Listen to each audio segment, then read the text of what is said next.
Hello everyone, બધા મજામાં છો? કેમિસ્ટ્રીના લેક્ચરમાં તમારા બધાનું હાર્દિક સ્વાગત છે. આપણે છેલ્લા લેક્ચર નંબર 15 જોયો તો. લેક્ચર નંબર 15 માં આપણે મોલર વાહકતા તુલ્ય વાહકતાના સંબંધ દર્શાવતું સમીકરણ મેળવેલું. ત્યારબાદ કોઈના દાખલાઓ જોયેલા, સ્વાધ્યાયના દાખલા, એક્સ્ટ્રા દાખલા જોયેલા હતા. આ ઉપરાંત તમને એક એસાઇનમેન્ટ મેં આપેલું હતું, 5 દાખલાઓ. એ પણ તમે સારી રીતે કરી નાખ્યો હશે. એમાં આન્સર મેં આપેલા છે. જો એ મુજબ આન્સર ન આવતા હોય તો મને ક્વેરી મોકલજો. ઓકે, તો આપણો લેક્ચર નંબર 15 બાદ આજનો લેક્ચર નંબર 16 માં આપણે એ જોવાનું છે કે આજે મોલર વાહકતા હોય અને વાહકતા કપ્પા હોય, વિશિષ્ટ વાહકતા, તો સાંદ્રતાના ફેરફાર સાથે એમાં શું ફેરફાર થાય, ક્યારે ઘટે ક્યારે વધે. અગત્યનો કન્સેપ્ટ. પહેલા હું તમને કન્સેપ્ટ સમજાવી દઉં, પછી ક્વેશ્ચનની રીતે સમજાવીશ. ઓકે, ટોપિક શું છે? સાંદ્રતાના ફેરફાર સાથે, સાંદ્રતાના ફેરફાર સાથે મોલર વાહકતા, તુલ્ય વાહકતા હોય, મોલર વાહકતા હોય, બરાબર. મોલર વાહકતા અને વાહકતા એટલે એક પ્રકારની વિશિષ્ટ વાહકતા, વાહકતા કપ્પામાં ફેરફાર શું થાય?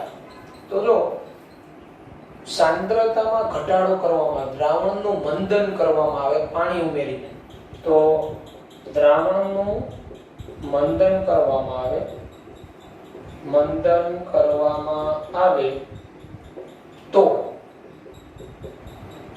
વાહકતા કપ્પા, ખાસ ધ્યાન રાખજો, વાહકતા કપ્પા એટલે એક પ્રકારની વિશિષ્ટ વાહકતા, એકમ કદની વાહકતા કપ્પામાં ઘટાડો થાય જ્યારે મોલર વાહકતામાં કે તુલ્ય વાહકતામાં વધારો થાય. એટલે દ્રાવણની સાંદ્રતા અને એ દ્રાવણની મોલર વાહકતા સાથેનો સંબંધ શું હોય? વ્યસ્ત. સાંદ્રતા ઘટે, મોલર વાહકતા વધે. હવે આ કપ્પામાં ઘટાડાનું કારણ શું હોય? આ કપ્પામાં ઘટાડો થવાનું કારણ શું? તો કપ્પા એકમ કદની વાહકતા છે. એકમ કદની વાહકતા છે. આ જે કપ્પા છે એકમ કદની વાહકતા છે, બરાબર. આપણે ખબર હોય તો આવું સૂત્ર આવેલું, G બરાબર કપ્પા અહીંયા 1/G is equal to, આપણે સૂત્ર આવેલું A/L, અને આ હતું કપ્પા. તો એકમ કદની વાહકતા 1/ρ, એકમ કદની વાહકતા, વિશિષ્ટ વાહકતા, એકમ કદની જે વાહકતા હોય એને જ આપણે કપ્પા કહેતા. તો જો L આપણું એકમ, આ છેદનું ક્ષેત્રફળ 1 એકમ હોય તો ત્યારની વાહકતા એને વિશિષ્ટ વાહકતા કહેવાય. એટલે વિશિષ્ટ વાહકતા હોય એકમ કદની હોય. એકમ કદ એટલે પ્રતિ સેન્ટીમીટર કે પ્રતિ મીટર. તો કપ્પા એ એકમ કદની વાહકતા છે. અને દ્રાવણનું મંદન કરીએ એટલે સાંદ્રતા ઘટે. દ્રાવણનું મંદન કરીએ ત્યારે તેમાં એકમ કદમાં આયનોની સંખ્યા ઘટી જાય. એકમ કદમાં આયનોની સંખ્યા ઘટે. તો એકમ કદમાં આયનોની સંખ્યા ઘટે એટલે પરિણામે આ વિશિષ્ટ વાહકતા કપ્પામાં ઘટાડો થાય. એકમ કદમાં આયનોની સંખ્યા ઘટે એટલે કપ્પા ઘટે. આનું રીઝન એ વિશિષ્ટ વાહકતા. જ્યારે મોલર વાહકતા શું હતી? તો આપણે આ જે સૂત્ર લખ્યું, G બરાબર કપ્પા * A/L. તો મોલર વાહકતા કોને કહેતા હતા આપણે? તો બે વિદ્યુત ધ્રુવો વચ્ચેનું અંતર L બરાબર, આડછેદનું ક્ષેત્રફળ a હોય અને એમાં રહેલા 1 મોલ વિદ્યુત વિભાજ્ય ની દ્રાવણની વાહકતાને આપણે મોલર વાહકતા કહેતા હતા. એટલે અહીંયા ધારો કે તમારું L બરાબર 1 હોય, L બરાબર 1, આ 1 હોય બરાબર, તો આ આડછેદનું ક્ષેત્રફળ બરાબર વોલ્યુમ થઈ જાય V. કેમ? તો કે V બરાબર શું હોય? L * A હોય. આ 1 હોય તો V બરાબર A થઈ જાય. એટલે આડછેદનું ક્ષેત્રફળ બે વિદ્યુત ધ્રુવો, એટલે આડછેદનું ક્ષેત્રફળ = વોલ્યુમ, અને એમાં 1 મોલ વિદ્યુત વિભાજ્ય એ દ્રાવણની વાહકતાને મોલર વાહકતા કહેવાય. એટલે અહીંયા આ જે છે એ બરાબર V થઈ જાય. એમાં 1 અને n બરાબર 1 મોલ હોય તો આને હું મોલર વાહકતા કહી શકું. તો કપ્પા * V થઈ જાય મોલર વાહકતાનું સૂત્ર. હવે શું થાય? મંદન કરીએ એટલે V વધે. મંદન કરો એટલે વોલ્યુમ વધે. ટોટલ 1 લિટર દ્રાવણ હોય કોઈનું, એમાં પાણી ઉમેરતા 2 લિટર કરો એટલે V વધે. તો V વધે તેમ મોલર વાહકતા વધે, અને V વધે કોઈ પણ મોલર વાહકતા વધે, દ્રાવણની સાંદ્રતા ઘટે. એટલે અહીંયા જેમ V વધે એમ મોલર વાહકતા વધે. હવે આપણે જોઈએ તો મોલર વાહકતા V વધે છે મંદન કરવાથી, પણ કપ્પામાં ઘટાડો થાય. અહીંયા એ પણ નોંધવું અગત્યનું ડિયર સ્ટુડન્ટ કે આ જે કપ્પામાં ઘટાડો થતો હોય ને, કપ્પાનો ઘટાડો એ V ના વધારાનો જે સરભર થાય ને એના કરતા વધુ હોય. કપ્પાનો ઘટાડો ઇન્ક્રીઝિંગ વોલ્યુમ જે હોય ને V, બરાબર, એ બે ઇક્વલ ન થાય. એના કરતા કપ્પાનો ઘટાડો વધુ હોય. વોલ્યુમ V ના વધારા કરતા કપ્પાનો ઘટાડો વધુ હોય, પણ મોલર વાહકતા તો વધે છે. તો એવું કેમ? તો એ એવું સમજાવે છે તમને કે મોલર વાહકતા શું છે? તો કે બે વિદ્યુત ધ્રુવો વચ્ચેનું અંતર એકમ હોય, એકમ લંબાઈ એટલે 1 સેન્ટીમીટર કે 1 મીટર, આડછેદનું ક્ષેત્રફળ x એકમ હોય, ત્યારે તેમાં 1 મોલ વિદ્યુત વિભાજ્યની વાહકતાને મોલર વાહકતા કહેવાય. હવે અહીંયા થયું કેવું? તો કે L બરાબર 1 લ્યો ત્યારે એનો આડછેદનું ક્ષેત્રફળ = V થયું. એટલે V જે છે, V જેટલું ટોટલ કદ છે એ આડછેદનું ક્ષેત્રફળ જેટલું થઈ ગયું, અને એમાં કેટલો જથ્થો રહેલો છે? 1 મોલ જથ્થો રહેલો છે ટોટલ. એટલે ટોટલ 1 મોલ જથ્થો રહેલો છે, એને કારણે એની મોલર વાહકતા વધી જાય છે, કારણ કે ઓલ ઓવર ટોટલ આયનોની સંખ્યામાં વધુ હશે. પરિણામે કારણ કે V ખૂબ મોટું હશે, કારણ કે A = V થઈ ગયું. દ્રાવણનું જેટલું કદ છે એના બરાબર A થઈ ગયું. એટલે આયનોને વહન માટે વધુ જગ્યા મળતી હોય, મોલર વાહકતા વધતી હોય.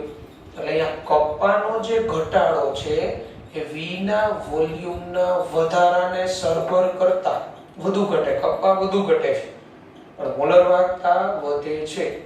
બરાબર, એ ધ્યાન રાખો. લેમ્બડા m વધે. તમારે યાદ રાખવાનું, મંદન કરવાથી દ્રાવણની મોલર વાહકતા વધે પણ વિશિષ્ટ વાહકતા કપ્પા ઘટે. બરાબર. હવે પ્રબળ અને નિર્બળ વિદ્યુત વિભાજ્યમાં આ જે વધારો હોય એ બેમાં સ્લાઇટલી ડિફરન્ટ હોય. બેયની વધે, પ્રબળ વિદ્યુત વિભાજ્ય હોય કે નિર્બળ વિદ્યુત વિભાજ્ય, બેયની મોલર વાહકતા મંદન કરવાથી તો વધે જ, પણ કોની કઈ રીતે વધે એ આપણે ચર્ચા કરવાની છે. એ પહેલા આજે મેં કન્સેપ્ટ સમજાવ્યો કે તમને પ્રશ્ન સ્વરૂપે કઈ રીતે આવે એ હું અહીંયા સમજાવી દઉં છું. ઓકે,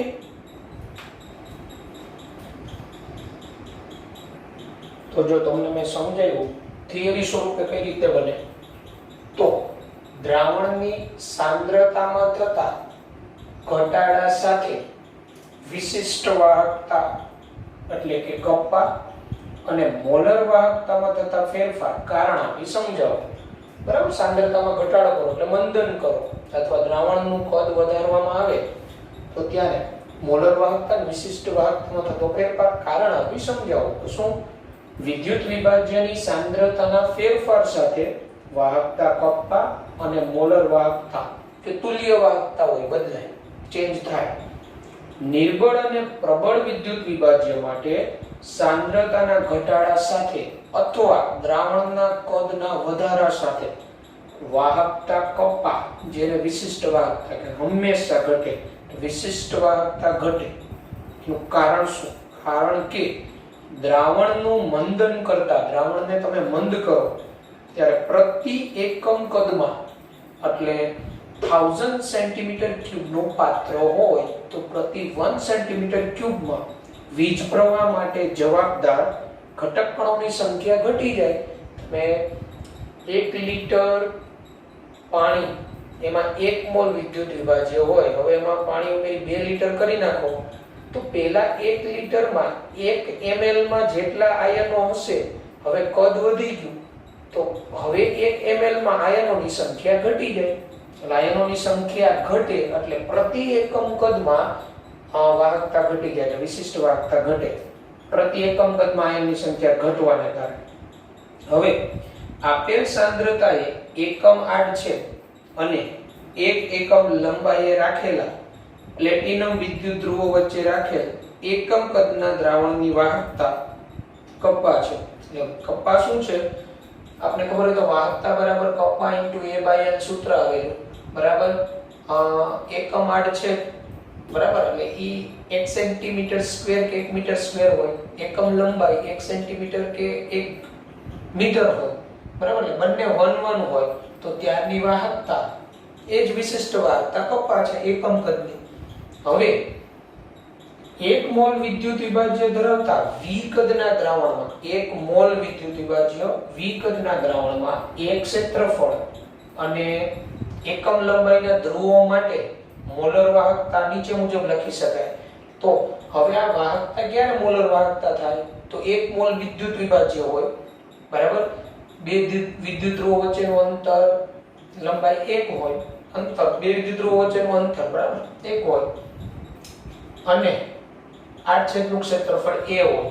તો હવે શું થાય? આ L બરાબર 1 લઈ લ્યો તો એક G બરાબર K * 1, પણ 1 મોલ વિદ્યુત વિભાજ્ય હોય તો G બરાબર મોલર વાહકતા કહેવાય. તો મોલર વાહકતા બરાબર કપ્પા * V થઈ જાય.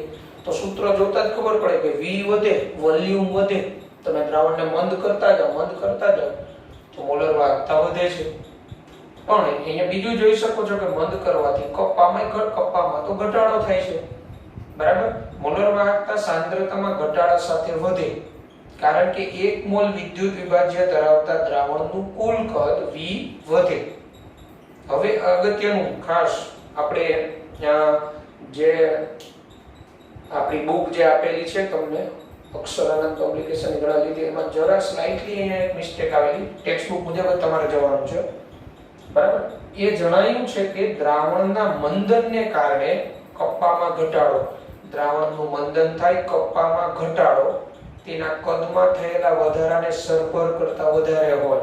એટલે કપ્પામાં ઘટાડો કદમાં જે વધારો થાય, બરાબર, એને સરભર કરતા વધારે હોય.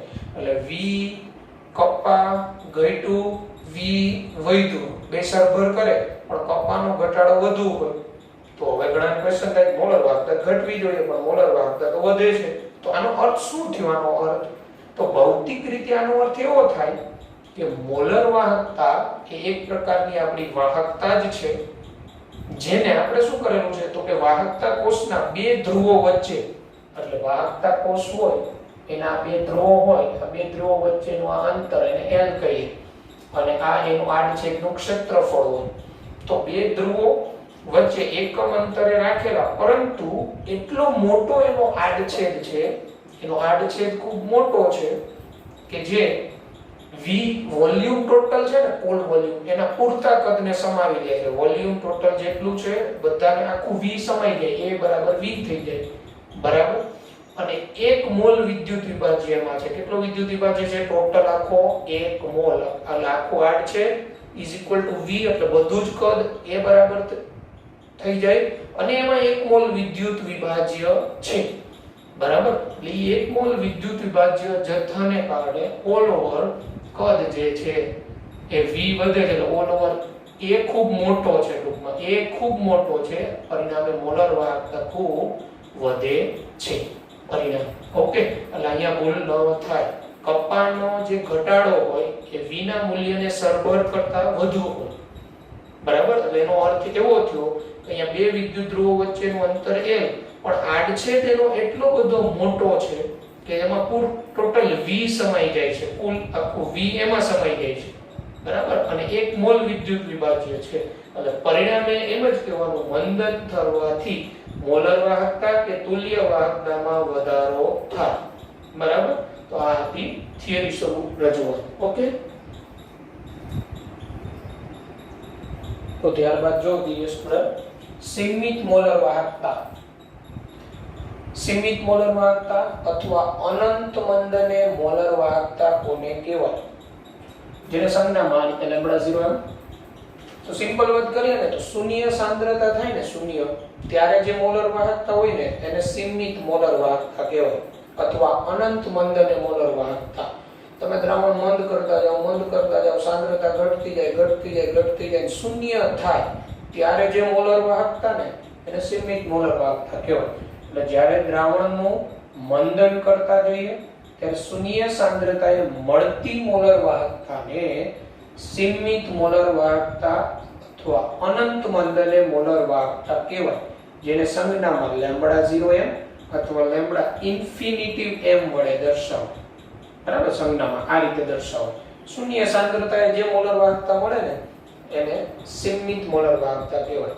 હવે પ્રબળ અને નિર્બળ વિદ્યુત વિભાજ્ય હોય એમાં ગ્રાફિકલી આલેખ દ્વારા કોની સીમિત મોલર વાહકતા મેળવી શકાય, કોની ન મેળવી શકાય, શા માટે? તો આપણે અહીંયા હું તમને પહેલા ગ્રાફિકલ રિપ્રેઝન્ટેશન એમ સમજાવી દઉં છું, પછી થિયરી સ્વરૂપે સમજાવું છું. તો જો લેમ્બડા m વિરુદ્ધ √c નો આલેખ. એટલે તમે જુદી જુદી સાંદ્રતાએ મોલર વાહકતા નોંધતા જાઓ. બરાબર, હવે એનો ગ્રાફ દોરો તમે પ્રબળ વિદ્યુત વિભાજ્ય માટે અને નિર્બળ માટે, તો કેવો મળે?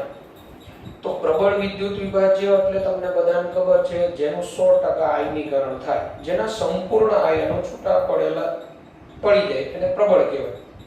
તો હવે જો પ્રબળ વિદ્યુત વિભાજ્ય હોય 1 લિટર દ્રાવણમાં 1 મોલ KCl, તો એની મોલારિટી 1 થઈ. હવે 1 KCl ના દ્રાવણમાં તો 1 લિટરમાં K+ ને Cl- 100% આયનીકરણ પામી ગયા હશે, છૂટા પડી ગયા.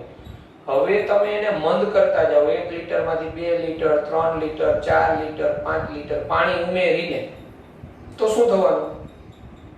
આયનોની સંખ્યા તો 1 લિટર દ્રાવણમાં જેટલી હતી એટલી જ રહેવાની. એટલે આયનો કોઈ નવા છૂટા નથી પડ્યા, પણ થયું શું? મંદન કરવાથી આયનોને વહન માટે જગ્યા મળી, આયનો વચ્ચેનું આકર્ષણ ઓછું થાય, એટલે વાહકતા વધતી જાય, એટલે મોલર વાહકતા વધતી જાય. હવે પ્રબળ વિદ્યુત વિભાજ્ય માટે મોલર વાહકતા કઈ રીતે વધે?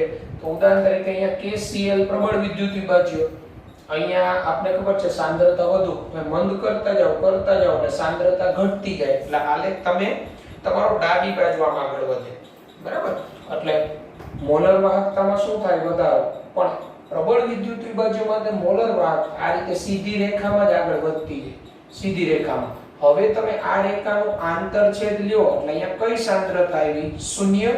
હવે શૂન્ય સાંદ્રતાએ અહીંયા જે મળે એને પ્રબળ વિદ્યુત વિભાજ્ય માટેની લેમ્બડા 0m કહેવાય, સીમિત મોલર વાહકતા કહેવાય, સીમિત મોલર વાહકતા કહેવાય. પ્રબળ માટેનો આલેખ સીધી રેખા મળે. બરાબર, અને એમાં આંતરછેદ પરથી સીમિત મોલર વાહકતા મળી જાય. પણ નિર્બળ વિદ્યુત વિભાજ્ય માટે શું થાય? તો નિર્બળ વિદ્યુત વિભાજ્ય જેનું આયનીકરણ 2 થી 3% થાય, 1 લિટરમાં તમે 1 મોલ એસિટિક એસિડ ઉમેરો CH3COOH, તો એની અંદર એના આયનો 2 થી 3% જ હોય 1 લિટરમાં. હવે શું થાય? હવે એને 1 લિટરમાંથી 2 લિટર કરો તો આયનો પાછા જે છૂટા નહોતા પડ્યા એ વધુ છૂટા પડશે. એટલે એનો અર્થ એવો થાય નિર્બળ વિદ્યુત વિભાજ્યમાં મંદન કરવાથી આયનોની સંખ્યા વધતી જાય. હવે કેવું થશે? એક સમય એવો આવશે, તમે મંદ કરતા જાઓ, એક સમય એવો આવશે સંપૂર્ણ આયનીકરણ જેવું થઈ જશે, કારણ કે કદ ખૂબ જ વધી ગયું હોય, એટલે સંપૂર્ણ આયનીકરણ થાય. એટલે એમાં કેવું થાય? એમાં મંદન કરવાથી આ રીતે મોલર વાહકતામાં વધારો થતો જાય કારણ કે આયનો છૂટા પડતા હોય. હવે એક સમય એવો આવશે નિર્બળ વિદ્યુત વિભાજ્યમાં કે સંપૂર્ણ આયનો છૂટા, એટલે આયનોની સંખ્યા ખૂબ વધી જશે, એટલે ખૂબ જ મોલર વાહકતા વધી જશે, એટલે એનો આલેખ છે ને સીધી રેખા ન મળતા વક્ર થઈ જાય, કારણ કે મોલર વાહકતા ખૂબ જ વધી જાય. પહેલા આયનો ખૂબ ઓછા હોય, મંદન કરો એટલે આયનોની સંખ્યા વધતી જાય, એક સમય ખૂબ વધે એટલે મોલર વાહકતા ખૂબ જ વધી જાય, એટલે એનો ગ્રાફ છે આ રીતે વક્ર મળે. એટલે નિર્બળ વિદ્યુત વિભાજ્ય માટેનો આ લેમ્બડા m વર્સિસ √c નો આલેખ વક્ર મળે. એટલે આના ઉપરથી તમે જોઈ શકો કે નિર્બળ વિદ્યુત વિભાજ્ય માટે તમે આંતરછેદ ન લઈ શકો, કારણ કે આ ગ્રાફ આમ સીધી રેખામાં આગળ નથી વધતો, વક્ર થઈ ગયો, અને વક્ર ગ્રાફનો y અક્ષ સાથે નો સ્પર્શતો હોય, વક્ર ઉપર થઈ ગયો, તો y અક્ષ સાથે સ્પર્શે નહીં, એનો આંતરછેદ ન લઈ શકાય, એનો આંતરછેદ ન મળે. એટલે નિર્બળ વિદ્યુત વિભાજ્ય માટે આ ગ્રાફ પરથી સીમિત મોલર વાહકતા મળી શકે નહીં. તો નિર્બળ વિદ્યુત વિભાજ્ય માટે સીમિત મોલર વાહકતા એટલે શૂન્ય સાંદ્રતાએ મોલર વાહકતા કઈ રીતે મળે, એના માટે આપણે કોલરોસ નામના વૈજ્ઞાનિકે વાત કરેલી છે, એમાં આપણે જોશું. બરાબર. તો અહીંયા પ્રબળ અને નિર્બળ માટે ગ્રાફ આવો કેમ મળે, તો વિશે તમારી પાસે હોવું જોઈએ કે પ્રબળમાં સંપૂર્ણ આયનીકરણ, મંદન કરવાથી હવે વધુ આયનો છૂટા ન પડે, ફક્ત આયનો તો એટલા જ રહેવાના પણ એને વહન માટે જગ્યા મળતી જાય, એટલે એકદમ સીધી રેખામાં એની મોલર વાહકતા વધતી જાય. એમ તમે આંતરછેદ દોરો તો y અક્ષને સ્પર્શે, જે શૂન્ય સાંદ્રતા એટલે એની લેમ્બડા 0 એમ મળે. પણ નિર્બળ વિદ્યુત વિભાજ્ય માટે શું હોય તો કે અલ્પાયનીકરણ હોય, મંદન કરવાથી તો આયનો પહેલા જેટલા હોય એના કરતા વધી જાય, પાછું મંદન કરો આયનોની સંખ્યા વધતી જાય, છૂટા પડતા જાય, એટલે પરિણામે એક સમયે આયનોની સંખ્યા ખૂબ વધી જાય, વધુ છૂટા પડી જાય, એટલે પરિણામે મોલર વાહકતા ખૂબ વધી જાય, એટલે વક્ર મળે. આ તમને મેં બરાબર કોમ્પિટિટિવલી સમજાવ્યું. હવે થિયરિટિકલી પ્રશ્ન આપણે આનો જોઈએ. ઓકે, તો જો આ રીતે પ્રશ્ન બને, પ્રશ્ન પ્રબળ અને નિર્બળ વિદ્યુત વિભાજ્ય માટે લેમ્બડા m વર્સિસ √c ના આલેખ સમજાવો. લેમ્બડા m વર્સિસ √c નો આલેખ સમજાવો. પહેલા આપણે પ્રબળ માટે સમજી લઈએ, પછી નિર્બળ માટે. તો આલેખ આ રીતે દોરવાનો. બરાબર છે. આ તમને હવે ખબર છે. પ્રબળ માટે છે પ્રબળ વિદ્યુત વિભાજ્ય જેનું સંપૂર્ણ આયનીકરણ થાય, KCl NaCl બધા ક્ષાર પ્રબળમાં આવી જાય. એસિટિક એસિડ એ નિર્બળ, H2SO4 HCl HNO3 આ બધા પ્રબળ એસિડ, પ્રબળ વિદ્યુત વિભાજ્ય. NaOH KOH બરાબર, સીઝિયમ હાઇડ્રોક્સાઇડ આ બધા પ્રબળ બેઝ. જ્યારે એમોનિયમ હાઇડ્રોક્સાઇડ બરાબર આ બધા નિર્બળ base. HCN acetic acid COOH વાળા બધા નિર્બળ એસિડ, એ બધા માટે વક્ર.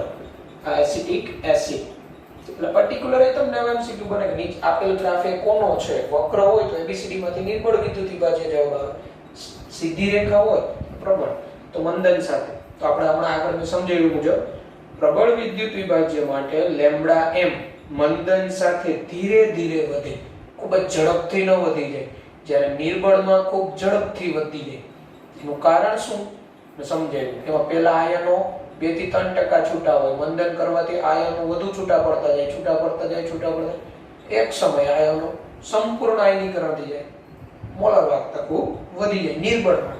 પણ પ્રબળમાં કેવું હોય, પહેલાથી જ આયનો છૂટા પડ્યા હોય, પછી મંદન કરવાથી આયનની સંખ્યા વધે નહીં, પરિણામે ધીમે ધીમે વધે. આ રીતે એકદમ સ્ટેડી પાથ ઉપર વધતી જાય સીધી રેખામાં આગળ, અને તે નીચેના સમીકરણથી રજૂ કરી શકાય. આપને ગાણિતિક ક્રિયા માટે સમીકરણ આપેલું lambda m = lambda 0m - a √c, તો c ની વનામકાર. આ ઇક્વેશન છે ને D/Euclid ઓન-સાઇડર ઇક્વેશન તરીકે ઓળખાય. ટેક્સ્ટ બુકમાં નામ નથી આપ્યું, એટલે અહીંયા તમને માહિતી માટે લખવાનું નથી. પ્રબળ માટે લેમ્બડા m વિરુદ્ધ √c નો આલેખ સીધી રેખા મળે. તમે જોઈ શકો સીધી રેખા, બરાબર. આ સમીકરણ તમે જોશો તો y mx + c પ્રકારનું છે, mx + c. અહીંયા તમે જોઈ શકો કે આંતરછેદનું મૂલ્ય એટલે આ આંતરછેદ c લેમ્બડા 0m ઢાળ બરાબર -a બરાબર ઢાળ mx x અક્ષ ઉપર √c y અક્ષ ઉપર લેમ્બડા m થાય બરાબર। હવે અહીંયા અગત્યનું આ a શું હોય તો એ એક પ્રકારનો અચળાંક છે। અચળાંક a નું મૂલ્ય એ આપેલ તાપમાન અને દ્રાવક માટે તમારું જે વિદ્યુત વિભાજ્યમાં દ્રાવક હોય વિદ્યુત વિભાજ્યના પ્રકાર એટલે કે વિયોજિત ધન કે ઋણ આયન પર આધાર રાખે એનું મૂલ્ય જે તે વિદ્યુત વિભાજ્યના પ્રકાર જે તે તાપમાન અને દ્રાવકમાં બરાબર। ઉદાહરણ તરીકે NaCl કેલ્શિયમ ક્લોરાઇડ MgSO4 તો આ ત્રણેય માટે એનું મૂલ્ય જુદું જુદું હોય જે અનુક્રમે આ 1:1 પ્રકારનો સોલ્ટ આ 2:1 કહેવાય આ 2:2 બરાબર ના વિદ્યુત વિભાજ્ય તરીકે ઓળખાય। એક જ પ્રકારના વિદ્યુત વિભાજ્ય માટે એનું મૂલ્ય સમાન હોય એક જ પ્રકારના જે વિદ્યુત વિભાજ્ય હોય 1:1 પ્રકારના હોય તેના માટે સમાન હોય આ રીતે એ આધાર રાખે। તો પ્રબળ વિદ્યુત વિભાજ્ય માટે શું થયું મંદન કરવાથી ધીમે ધીમે મોલર વાહકતા વધતી જાય આ રીતે સીધી રેખામાં। હવે આપણે નિર્બળ વિદ્યુત વિભાજ્ય માટે વાત કરીએ ઓકે। તો ત્યારબાદ જો નિર્બળ વિદ્યુત વિભાજ્ય માટે અગત્યનું ખાસ તો પ્રબળ કરતા નિર્બળ વિદ્યુત વિભાજ્યની સાંદ્રતાના ઘટાડા સાથે મોલર વાહકતામાં વધારો વિશેષ હોય એટલે મંદન કરવાથી બેની મોલર વાહકતામાં વધારો થાય પણ પ્રબળ કરતા નિર્બળમાં સાપેક્ષે વધારો વિશેષ હોય વધુ હોય બરાબર એ સમજીએ કેમ તો નિર્બળ વિદ્યુત વિભાજ્યની ઊંચી સાંદ્રતાએ વિયોજન અંશ નીચો હોય તો વિયોજન અંશ કોને કહેવાય તો દાખલા તરીકે આપણો કોઈ નિર્બળ એસિડ છે એસિટિક એસિડ આ નિર્બળ એસિડ આનું આયનીકરણ 2 થી 3% જ થાય એટલે આના દ્રાવણમાં આયનો જે આ છૂટા પડે આ 2 થી 3% જ છૂટા પડે તો આ જે છે આનો વિયોજન અંશ એટલે શું તો છૂટા પડેલા આયનોની સંખ્યા છેદમાં આની કુલ સાંદ્રતા એ આનો વિયોજન અંશ કહેવાય। તો આ ખૂબ ઓછો હોય આનો છૂટો પડવાનો દર બરાબર 2 થી 3% જ હોય એટલે ઊંચી સાંદ્રતા એટલે આનો ખૂબ જ વધુ જથ્થો હોય વિયોજન અંશ તો ખૂબ જ ઓછો હોવાનો। હવે અને તેથી આવા વિદ્યુત વિભાજ્યો માટે આવા નિર્બળ માટે લેમ્બડા m માં મંદન સાથે ફેરફાર વિયોજન અંશના વધારાને કારણે હોય એટલે હવે કેવું થાય આ જે છે 1 મોલર 1 લિટર દ્રાવણ હોય હવે 1 મોલ 1 લિટર દ્રાવણમાં હોય હવે તમે પાણી ઉમેરી 2 લિટર કરો 3 લિટર 4 લિટર તો જથ્થો તો 1 મોલ જ રહેવાનો પણ આ કદ વધતું જાય એટલે આ જે 1 લિટરમાં જેટલો છૂટો પડ્યો હોય ને એના કરતા 2 લિટરમાં વધુ છૂટો પડે 3 લિટરમાં વધુ 4 લિટરમાં વધુ એટલે આનો અંશ વધતો જાય એટલે તમે જોઈ શકો આયનોની સંખ્યા વધતી જાય એટલે વિયોજન અંશના વધારા સાથે એટલે મંદન થાય એટલે સાંદ્રતા ઘટે વિયોજન અંશ વધે એટલે કે આયનોનું પ્રમાણ વધે એટલે મોલર વાહકતા વધે। તમે જોઈ શકો છો અહીંયા મોલર વાહકતા ખૂબ ઓછી સાંદ્રતા ઘટતી જાય છે મોલર વાહકતા વધતી જાય છે। તો આને પરિણામે દ્રાવણમાં રહેલા કુલ કદ બરાબર આ કુલ કદ કે જે 1 મોલ વિદ્યુત વિભાજ્ય ધરાવે છે આવા કિસ્સામાં લેમ્બડા તીવ્ર રીતે મંદન સાથે વધે એટલે તમે મન કરતા જાવ આની સંખ્યા વધતી જાય તીવ્ર રીતે મોલર વાહકતા વધી જાય એટલે આ વધતી જાય એક સમય તીવ્ર રીતે વધે એટલે એક વક્ર મળે નિર્બળ માટે અને તે પણ ખાસ કરીને નીચી સાંદ્રતા એટલે ખૂબ જ નીચી સાંદ્રતા હોય બરાબર નીચી સાંદ્રતા એટલે લગભગ શૂન્ય સાંદ્રતાની નજીક પહોંચે ખૂબ જ વધી જાય મોલર વાહકતા તો પરિણામે શું થાય આથી લેમ્બડા 0m નું મૂલ્ય લેમ્બડાના મૂલ્યને શૂન્ય સાંદ્રતાએ આંતરછેદ કરીને મેળવી શકાય નહીં એટલે અહીંયા નિર્બળ વિદ્યુત વિભાજ્ય માટે તમે ગ્રાફ જુઓ તો એ y અક્ષને ક્યાંય સ્પર્શે જ નહીં જો ઉપર જતો જાય એટલે તમે એમાં આંતરછેદ ન લઈ શકો બરાબર એટલે આંતરછેદ ન લઈ શકીએ એટલે નિર્બળ વિદ્યુત વિભાજ્ય માટે આપણે અહીંયા લેમ્બડા 0m મેળવી શકાય નહીં એટલે એના માટે આપણે આગળ વાત આવશે કોલરોસનો નિયમ એમાં આપણે સમજીશું ઓકે।